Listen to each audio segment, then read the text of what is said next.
you're charged with driving while your license is suspended. You're facing up to 6 months in jail and or $2,000 fine. The expired registration as of December 2023 and expired insurance as of November 2023. A traffic stop was initiated and the officer made contact with the driver, the defendant, and the defendant did not have a driver's license due to outstanding tickets.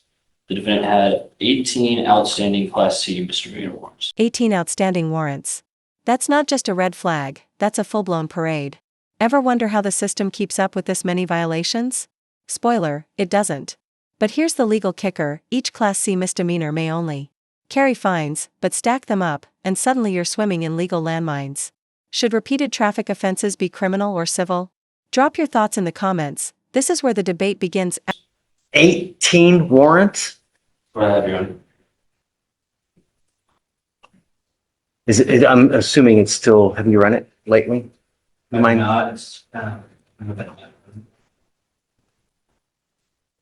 Mr. Espinosa, I'm going to find that there's sufficient probable cause to go forward with your case. I'm ordering you now as a condition of your bond not to drive any vehicle whatsoever for any reason until you have a valid Texas driver license and liability insurance in your name. You will be signing an affidavit. This is a promise that you're going to make to me that you're going to drive. I don't care what's going on in your life. I don't care if there's a burning building and you need to save 50 kittens. If you get into a car and drive, every time you do it, it's an offense in and of itself, punishable by up to 6 months in jail and a $500 fine. Do you understand? Yes, sir. This is the affidavit you're going to sign. I don't care if you have to work. I don't care if there's a baby being born. I don't care if Jesus needs a ride to church. Do not drive. I'm going to have you come up here, swear to us that you're not going to drive. Do you have the ability to hire a lawyer, Mr. Espinosa? Do you have the ability to hire a lawyer? I hired one. Judge, Brian Levine signed out this morning. Yeah. Oh, At the Sully attorney this week. okay. I guess let's do this. I'm going to have you swear to us you're not going to drive. I'll get you to Victoria, sign a reset, and then we'll have you take a seat while we wait for your lawyer to get here. Do not leave until he gets here and we have you sign a reset and excuse you. All right? Come on. Judge, counsel is a. Mr. Sosa, you're charged with interference with the duties of a public servant. You're facing up to 6 months in jail and or a $2,000 fine. We are going to do probable cause. You have the right to remain silent. Anything you say can or will be used against you, sir. On April 9th, 2025, in Harris County, Texas, an officer was dispatched with a call for a suspicious person. When it stated there was a Hispanic male at the back of the business causing a disturbance. It stated that the male was intoxicated and threatened an employee. The officer went to the back and noticed the male arguing with several people. The officer gave several verbal commands for the defendant to stop. The officer told the defendant to be going to be detained for safety. And the defendant continued to walk away and stated, This moment right here walking while Hispanic hits hard. Is this just courtroom drama, or are we seeing a systemic issue in play? The judge is clearly rattled, and the probable cause just got tossed. Reminder, probable cause isn't about guilt, it's about whether there's enough evidence to even start the case. This is a powerful lesson in why due process matters, especially when public perception enters the courtroom. it's always the Hispanic trying to get the Hispanic. The defendant refused all verbal orders given to him, and the officer detained the defendant and notified him by the Texas driver's license. The officer noticed that while detaining the defendant, the defendant continued to say, "Why for your brother?" What did he do? How did he interfere with anything? I didn't hear anything. Hispanic on Hispanic injustice or what? Additionally, Judge, do we know that this was being told to him in Spanish? He's clearly not an English. You're losing? Your Honor, the only thing I have is that the officer was continued to walk away. He's walking while Hispanic or what? No, I'm going to find no probable cause. All right, sir. There are people, when they drink, they become very happy. They are the life of the party. And there are people who, when they consume alcohol, they become the devil incarnate. If this is you, it's probably not a good idea to drink. Now, I'm finding no probable cause in your case, but be careful. You know, we have enough violence in this place as it is. All right? Please, take a seat for me. You are Miss Murphy Smith. Yes.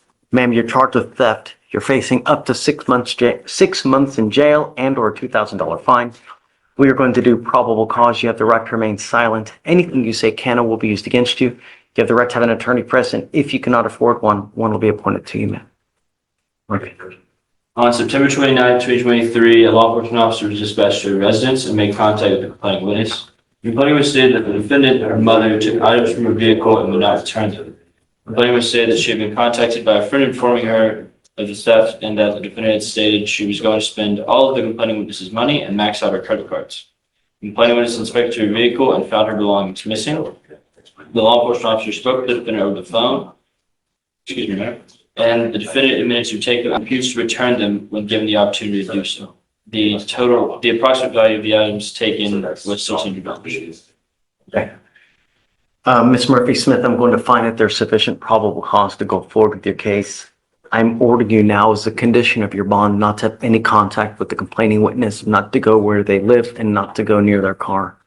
These are your bond conditions. If you violate these conditions, a warrant for your arrest will be issued. You will go into custody. No more PR bonds. Do you understand, ma'am? Yes? Yes, sir. You have the ability to hire a lawyer, ma'am. No. We will have you fill out an application. I'll take a look to see whether you qualify. If you do, we'll provide your lawyer today. Deputy Miranda's going to give you an application. I'm going to have you sign a reset with Victoria. We'll have you take a seat in the jury box and then don't leave until we release you, ma'am. Okay? Please. Mr. Ramon, you are charged with theft. You're facing up to 6 months in jail and or a $2,000 fine. We are going to do probable cause. You have the right to remain silent. Anything you say can or will be used against you. You have the right to have an attorney present. If you cannot afford one, one will be appointed to you, ma'am. On April 9, 2025, in Harris County, Texas, an officer was dispatched to a theft at Target. The officer arrived and made contact with loss prevention employees who stated they observed two Hispanic females, later identified as the defendant and co-defendant. They were in the store selecting merchandise and placing items in their shopping cart, specifically concealing some of the items in a baby car seat while one was pushing the cart. This defendant was adding merchandise to the shopping cart. She removed the price tags from selected items. Meanwhile, the co-defendant walked through the makeup department, selected 3 items, and placed them in the baby car seat, along with other items they had previously chosen. The co-defendant then proceeded to the jewelry department, where she selected a purse, and both females then moved towards the front of the store, approaching the cash registers without making any pay for the items in the car seat, and exited the store. Without attempting to pay for the merchandise in the shopping cart that the co-defendant was pushing. The defendants were positively identified from previous AFI smokeshop photos, and the total value of the items taken was $150.98. Okay. It's Walmart? Target, Your Honor. Target. Mr. Ramon, I'm going to find that there's sufficient probable cause to go forward with your case. I'm ordering you now as a condition of your bond not to go to any Target for any reason. Do you understand? Yes, sir. If I find that you do, I will revoke your bond, put you in jail. No more PR bonds for you. I am also ordering you as a condition of your bond not to have any contact, hang out with, or be with Ms. Monsivai. Do you understand? Yes, sir. If I find that you're hanging out with her, likewise, you will end up in custody.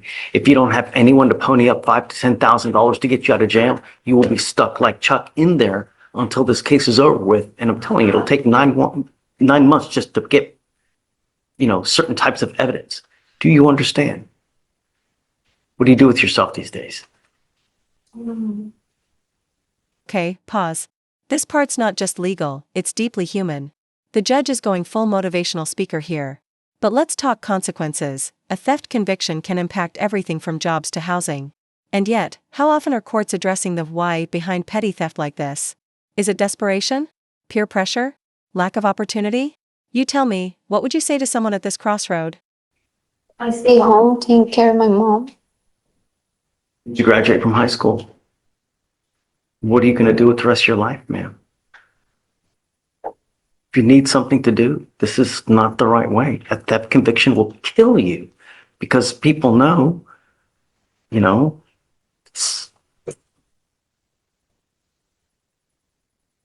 need something to do. When people have too much time on their hands, they become self-destructive, man. You need something to do, and now's the time for you to figure out what you're going to do with the rest of your life. You only have so much time. Before you know it, 5 years will pass. If you've done nothing, you're either going to, hanging out with the wrong crowd, you're reliant on a man. You need to be strong as a woman. Never rely on a man. Knowledge is power. We're going to work on that. Do you mind appointing her a lawyer? So what we're going to do now is I'm going to have you go to Victoria, sign a reset. We'll have you take your seat in the jury box. I'm going to find you a lawyer here, and then we'll figure out how we're going to go forward. Don't become a danger to our community. Don't hang around with the wrong people. They're just going to bring you down. You understand, man? Okay, come on. This way. Over, and over. Now on our fourth. You now stand charged with prostitution. On April 9th, 2025, in Harris County, Texas, an officer was conducting an undercover investigation and observed the defendant walking on the side of the street. The officer observed that the defendant was exposing part of her breast and made contact with the defendant. The defendant asked the officer if the officer was the police, to which the officer replied he was not, and the defendant gestured with her hands a 100, indicating values. The officer, whose training experience recognized this to be a tactic used by prostitution workers to mitigate verbal conversations because they're aware of police reporting tactics. The officer then whispered 100, 104. The officer gestured a closed fist, entering and exiting the officer's mouth to indicate oral sex. The defendant then nodded her head up and down to indicate a yes response. The defendant then told the officer to get a room at a nearby hotel. The officer stated the defendant gestured a 2 and 5 to indicate the price of the hotel room. The officer left the scene and gave the predetermined bus signal, and the defendant was detained. The officer stated the defendant was positively identified using her FBI. Okay. I'm going to find that there's probable cause to go forward with your case, ma'am. Here's what we're going to do. I'm putting a monitor on your ankle now, and I'm forbidding you from going to any street from these cases that you've been on. If I find that you do, I'm going to revoke your bond, put you in jail, and I'm going to make your bond high. It stops today. Do you understand? The next thing that we're going to do, I will appoint you a lawyer, but it's time for you to get a real job, a 9-to-5 job, one where you actually work, get up, go to work for 8 hours, and then go home. I'm going to bring you back in 2 weeks, and I want to see what you have done to fill out a gajillion applications. If nothing gets done, it's not going to go well. Do you understand? But this stops on our fourth, no more. And if I find that you're engaging in any type of way, do you understand? So I'd like to look at all the streets for every single case that we've had here, and then we're going to forbid her from going to any of these streets. I want it to ding and a GPS monitor so that we know she's not going to any of these streets. And we'll go from there. I'm going to have you sign a reset with Victoria, and then I'm going to have you take a seat in the jury box while we work out all the details, man. Please. Purpose of the monitor other than the exclusions, did you want a curfew or anything? Yeah, I guess so. Right. Yeah. Let's do a curfew so she's not out in the middle of the night. 10 to 7? No, I mean, I don't want it to be restrictive, like 9 to 6. Yeah. I don't want her going anywhere near any of the streets on any of those prior cases.